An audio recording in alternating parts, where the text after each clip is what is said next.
few moments later. Assalamualaikum warahmatullahi wabarakatuh. Alhamdulillahi rabbil alamin, wabihi nasta'in ala umuri dunya waddin, wassalatu wassalamu ala asyrafil anbiya'i wal mursalin, wa ala alihi wa ashabihi rasulillahi ajma'in, amma ba'du. Yang kami hormati Bapak Nasir SAG MPhil.I selaku dosen pengampu mata kuliah Kewirausahaan dalam Pendidikan Islam, dan yang kami sayangi yaitu teman-teman seperjuangan. Puji syukur kita atas kehadiran Allah Subhanahu wa Ta'ala, yang mana berkat rahmat serta hidayahnya lah kita masih bisa diberikan kesehatan sehingga kita bisa melakukan perkuliahan secara online pada saat ini. Salawat beriringkan salam tak lupa pula kita haturkan kepada penjunjungan kita Nabi besar Muhammad sallallahu alaihi wasallam. Karena berkat ialah yang membawa kita dari zaman jahiliyah menuju zaman Islamiyah seperti saat ini. Baiklah, kami dari kelompok 3 akan menjelaskan materi tentang pendidikan mengubah pola pikir. Jadi, saya di sini pertama akan membahas tentang pendidikan. Nah, kita akan mengetahui terlebih dahulu apa itu pendidikan. Pendidikan secara umum adalah proses pengajaran, pengetahuan, keterampilan atau kebiasaan dari generasi satu ke generasi yang lain, dibimbing secara langsung ataupun otodidak. Pendidikan sangat berperan penting dalam mengubah pola pikir seseorang. Memiliki pendidikan yang baik, seseorang dapat merencanakan masa depan kehidupan yang lebih baik. Pendidikan juga merupakan sarana yang membebaskan seseorang dari kebodohan, kemiskinan, pola pikir, dan lain-lain. Karena semakin tingginya pendidikan seseorang, maka semakin banyak pula pengetahuan yang ia dapat. Semakin banyak pengetahuan yang ia dapat, maka peluang untuk berkarir itu makin besar juga. Dan dia akan mendapatkan kehidupan yang lebih baik di kehidupannya. Menurut Reja Mulyaharjo, pendidikan itu merupakan usaha sadar yang dilakukan oleh keluarga, masyarakat, pemerintah melalui kegiatan, bimbingan, pengajaran, dan latihan yang berlangsung di sekolah ataupun di luar sekolah. Jadi, pendidikan itu tidak hanya didapatkan di sekolah saja, tetapi juga dapat di luar sekolah. Pendidikan membentuk peserta didik mandiri melalui pola pikir serta pemberi kompetensi dan skill. Jadi, di dalam pendidikan kewirausahaan akan mengembangkan peserta didik berperilaku inferior dan menjawab tantangan masa depan. Menurut Retno dan Trisandi, pendidikan kewirausahaan adalah proses pembelajaran untuk mengubah sikap dan pola pikir mahasiswa terhadap pemilihan karir berwirausaha. Sedangkan menurut Lestari dan Wijaya, pendidikan kewirausahaan akan dapat menumbuhkan minat mahasiswa untuk memilih kewirausahaan sebagai salah satu pilihan karir. Pendidikan kewirausahaan dipandang secara luas meliputi terminologi, keterampilan yang dapat diajarkan, dan karakteristik yang dapat membangkitkan motivasi mahasiswa untuk mengembangkan usaha bisnis baru. Dalam pendidikan kewirausahaan, peranan pendidikan sebagai fasilitator dalam memotivasi, mengarahkan, dan mempersiapkan seseorang agar memiliki motivasi kuat, keberanian, kemampuan, serta karakter pendukung lainnya dalam mendirikan usaha baru. dapat kita simpulkan bahwa pendidikan kewirausahaan adalah kompetensi wajib yang harus dimiliki untuk menjawab tantangan masa depan dengan penerima karakter kewirausahaan. Hal ini penting karena sebagai motor pergerakan perekonomian masa depan Indonesia. Baiklah, pembahasan selanjutnya itu adalah pola pikir akan disampaikan oleh saudara kami yaitu Ryan Nakaciwi. Kepadanya kami persilahkan.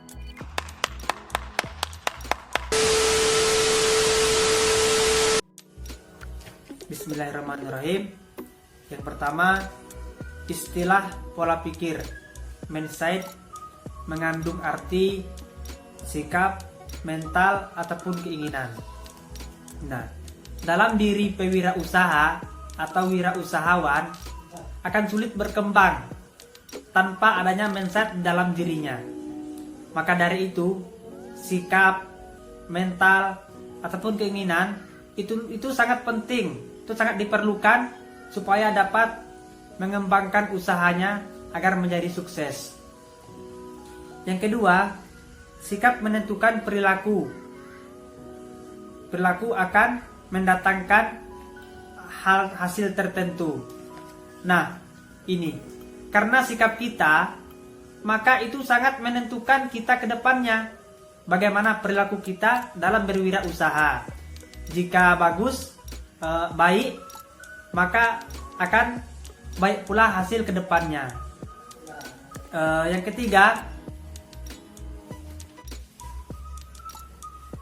ketiga, mempunyai pola pikir inovatif dalam berwirausaha. Nah, seseorang mendaya gunakan pemikiran atau kemampuannya dalam berimajinasi untuk menghasilkan karya-karya yang baru. Contohnya, saya sudah punya usaha jualan sepatu. Nah, gimana supaya usaha saya tadi itu bertambah dari jualan sepatu menjadi jual baju misalnya, jual kain, dan lain-lain. Nah, itulah yang disebut dengan berpikir inovatif. Yang keempat, yaitu pola pikir seorang entrepreneur. Yang pertama, produktif. Dalam tahap ini ditanamkan tentang mulianya hidup mandiri dan bekerja dengan kemampuan yang ada pada diri kita. Nah, contohnya kita bisa membuat pintu misalnya, meja, kursi. Nah, itulah yang disebut dengan produktif, bekerja dengan kemampuan yang ada. Yang kedua, yaitu pola pikir positif, selalu melihat peluang dan selalu ingin mencoba. Nah, melihat peluang dan selalu ingin mencoba. Contohnya, melihat peluang dalam usaha. Setelah kita menjual sepatu, ingin menjual baju dan ingin menjual kain. Nah, itulah yang disebut dengan pola pikir positif. Selalu ingin mencoba sesuatu yang baru. Yang ketiga, kreatif dan inovatif. Nah, itulah yang kita jelaskan pada video sebelumnya, berpikir inovatif. Sekian dari saya. Assalamualaikum warahmatullahi wabarakatuh.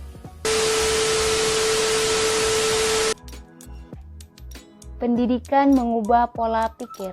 Dari dulu sampai sekarang, pendidikan memiliki posisi yang penting dalam kesuksesan hidup seseorang. Meskipun pendidikan belum tentu menjamin kesuksesan hidup seseorang. Apapun alasannya, pendidikan tetap dibutuhkan seseorang untuk hidupnya. Menurut Timothy Wibowo, ia berpendapat bahwasannya pendidikan ialah alat untuk mengembangkan diri, mental, pola pikir, dan kualitas diri. Oleh sebab itu, pendidikan menjadi suatu kewajiban oleh manusia. Kemudian, pendidikan berorientasi untuk mengubah pola pikir manusia. Pola pikir inilah yang akan mempersiapkan diri manusia untuk bekerja di berbagai bidang pekerjaan. Pola pikir ini juga yang mempengaruhi bagaimana cara manusia bekerja.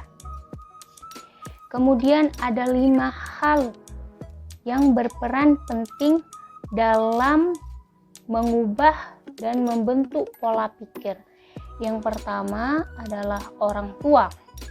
Orang tua yang pertama mendidik diri kita, mendidik diri seseorang.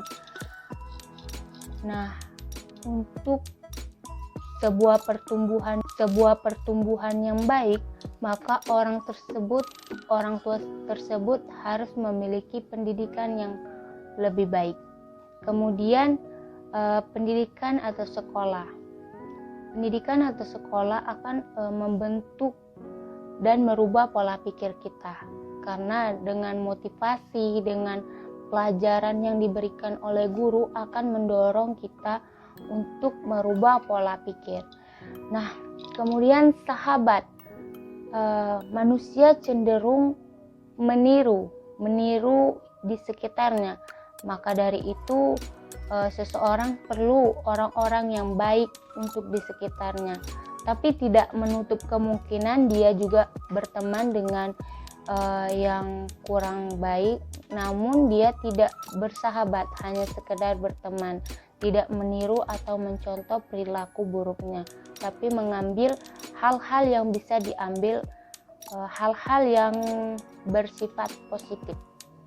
Kemudian apa yang diperolehnya, apa yang diperoleh seseorang. Nah, yang kita peroleh dari misal melihat televisi atau media sosial yang lain yang disampaikan oleh bintang atau artis-artis atau orang terkenal, nah itu bisa mendorong kita untuk merubah pola pikir kita atau membentuk bagaimana cara kita merubah pola pikir kita yang selama ini mungkin kurang baik. Kemudian diri kita sendiri. Nah, diri kita sendiri di sini sangat berperan penting dengan merubah pola pikir dan membentuk pola pikir. Karena jika kita berpikir positif atau berpikir negatif, jika kita berpikir positif, segala hal-hal akan mudah untuk kita selesaikan. Nah, sedangkan kita berpikir negatif itu akan terasa sulit, akan terasa lebih berat untuk dijalankan. Maka dari itu kelima ini, yang pertama orang tua, kedua sekolah, ketiga sahabat, informasi yang telah diperoleh, kemudian diri kita sendiri, ini dipengaruhi oleh pendidikan. 6 kunci sukses yang perlu kita terapkan. Yang pertama, percaya diri. Kebanyakan seseorang tidak percaya diri akan kemampuannya. Bagaimana bisa kita melakukan sesuatu, bagaimana bisa kita menyelesaikan sesuatu jika kita tidak percaya diri akan kemampuan diri kita sendiri. Kemudian keberanian. Nah, keberanian ini sangat diperlukan karena kita harus melewati tantangan di dalam diri kita. Tantangan itu berupa rasa takut gagal, takut ditertawakan, dan masih banyak lagi rasa takut yang kita rasakan di dalam benak hati. Nah, kemudian pengetahuan. Dengan bekal ilmu pengetahuan yang baik dan benar, kita dapat merubah pola pikir kita agar menjadi pribadi yang lebih baik lagi. Nah, kemudian optimis. Nah, kita harus bersikap optimis, hindari bersikap pesimis. Karena bersikap optimis dengan kita merubah pola pikir kita dari negatif ke positif, itu akan membuat kita sampai pada tujuan kita. Kemudian supel ini adalah seseorang yang mudah bergaul, kemudian berinteraksinya itu mudah diterima masyarakat. Kemudian memotivasi diri. Nah, memotivasi diri di sini sangat diperlukan ketika kita drop atau bad mood. Kita harus memotivasi diri kita dengan hal-hal yang kita sukai, hal-hal yang bisa mendorong diri kita untuk bangkit dari keterpurukan atau bangkit dari sakit yang kita rasakan. Mungkin itu saja. Jika Anda menginginkan perubahan yang kecil dalam hidup, maka ubahlah perilaku. Jika Anda menginginkan perubahan yang besar dan mendasar dalam hidup, maka ubahlah pola pikir. Sekian dari saya. Wassalamualaikum warahmatullahi wabarakatuh.